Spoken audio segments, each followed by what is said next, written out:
क्या आपने कभी सोचा है कि श्री कृष्ण को पाने के लिए कौन हमारा मार्गदर्शन कर सकता है?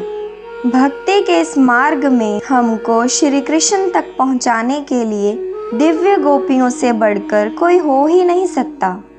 स्वयं उद्धव जी की इच्छा व्रज भूमि में घास का तिनका बनने की थी, जिससे वे गोपियों की चरण रज अर्थात चरणों की धूल प्राप्त कर सकें।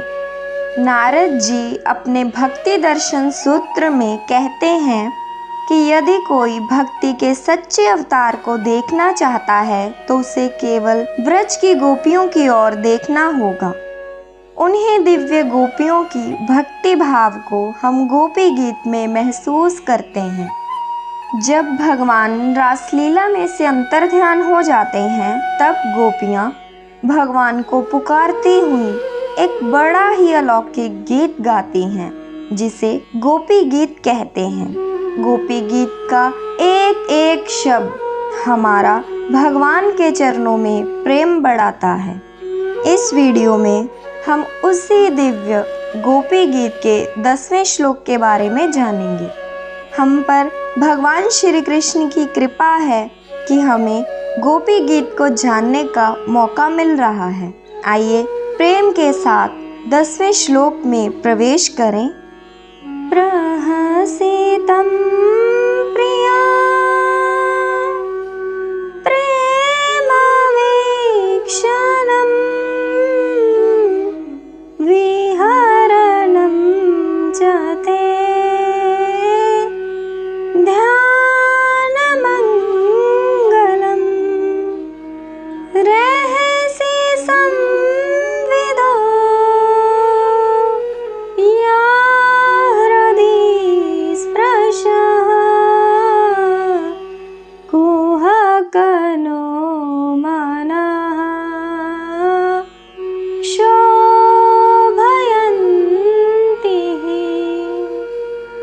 गोपियाँ इस दिव्य गोपी गीत के 10वें श्लोक में प्रार्थना करती हैं कि हे प्यारे, एक दिन वह था जब तुम्हारी वो प्यारी सी हंसी, तुम्हारी वो प्रेम भरी चितवन और तुम्हारी तरह तरह की लीलाओं का ध्यान करके हम आनंद में मगन हो जाया करती थीं।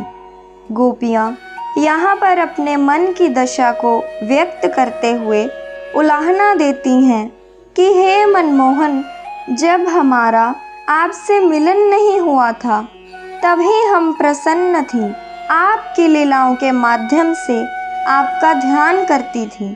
आपकी उन लीलाओं का ध्यान करने से हम बहुत ही आनंदित हो जाती थीं। कभी वो माखन चुराने की लीला, कभी दामोदर लीला, तो कभी गोचारण लीला।